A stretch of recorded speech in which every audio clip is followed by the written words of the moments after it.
Welcome to The Explainer. Today, we're diving straight into a truly fascinating intersection, the exact point where ancient human culture collides head-on with modern computing. We're demystifying a field known as the digital humanities. So, if you've ever wondered how the deepest questions of literature, history, and philosophy are surviving in a world totally driven by data, you are in exactly the right place. Okay, let's kick things off with a staggering number, 500. And I don't mean 500 pages, I'm talking 500 tons. That was literally the physical weight of the millions of IBM punch cards that Jesuit father Roberto Bussac used back in 1949 to index the works of St. Thomas Aquinas. He essentially created a physical file 90 meters long just to index 11 million Latin words, doing it one single word per card. It's wild to think about. But this mind-blowing physical effort is widely considered the undisputed origin of the digital humanities. To navigate this massive topic, we'll quickly run through our agenda. 1. Defining the field. 2. Surprising origins. 3. Numbers to meaning. 4. Tools and global applications. And finally, 5. Future of the humanities. Let's get into it. Starting with Section 1, Defining the field. And as you'll see, it is about way more than just IT support. So what exactly do we mean when we say digital humanities, or DH? Well, it isn't just one single static thing. It's a whole array of convergent practices, exploring a universe where print is simply no longer the primary medium for producing and sharing knowledge. It's an amazing community testing how humanistic inquiry survives in a digital world, practically bridging that famous divide between cold, hard science and the humanities. Now, it's absolutely crucial to clear up what DH is not. It's not some perfectly unified academic field, and it's definitely not just a purely technical IT service desk for humanities professors. Some folks wonder if digital and humanities are kind of contradictory terms, but you know what? All these unanswered questions about its true identity actually prove the field's genuine philosophical openness. Moving right along to Section 2, Surprising Origins, the analog roots of digital humanities. You know, you might think DH was born in the Silicon Valley boom, but its roots are surprisingly old and deeply analog. It actually began entirely with religious scholarship and a process of miniaturization, shrinking giant physical archives down to digital files decades before the field even had a name. After Father Bussac in 1949, Reverend John W. Ellison used computers for a Bible concordance in 1957. Then, by the 1960s, we got the first machine-readable text corpora. But get this, the term digital humanities itself wasn't even formally introduced until 2004. This history goes back so far that corpus linguists jokingly refer to their early work as happening in the BC era, before computers.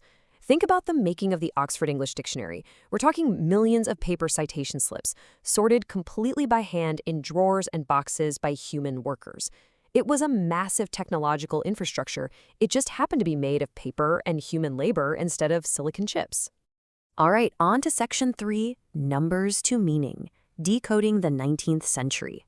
So how do we actually get from cold, quantitative numbers to warm, qualitative human meaning? Take this incredible Stanford Literary Lab study by Heuser and Leacock. They used computational tools to process nearly 3,000 19th century British novels, and they found two completely inverse trends. Abstract social words like gentle and vanity sharply declined, while concrete words like colors, numbers, and body parts dramatically rose. The computer essentially proved a cultural shift from the abstract values of rural village communities right into the concrete, physical realities of urban industrialization. But here is the catch. The machines alone cannot tell us why these words shifted. A computer just spits out statistical cohorts that, on their own, don't actually mean anything to us. Scholar Ellen Liu argues we have to use what he calls a dialogic method. It's like a dance. It beautifully weaves together the empirical machine discovery, the stats, with deep human context and semantic interpretation. Let's transition to Section 4, Tools and Global Applications, Archiving the Human Experience. We've got the theory down, but how do scholars actually manage this digital archiving today? Well, they follow a precise 5-step procedure outlined by Kennedy to turn chaotic historical texts into rich, searchable data. First, they design the corpus. Second, they plan the storage.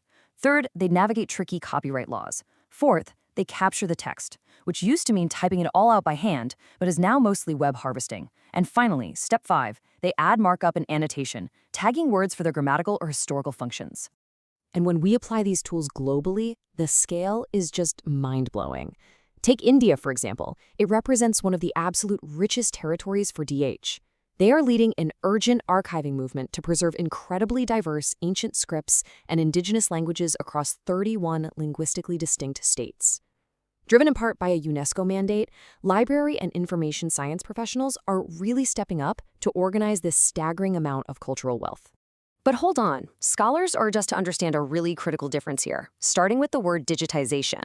Digitization is merely the bounded technical act of converting physical media to digital. It's scanning an old manuscript or encoding a 12th century text into a database. It's just a technical activity. Compare that to digitization, with an AL in the middle. That is a massive, pervasive cultural and social transformation. And we have to be very careful here. Critics like post-colonial scholar Maja van der Velden warn that this relentless standardizing process can accidentally erase diverse indigenous ways of knowing.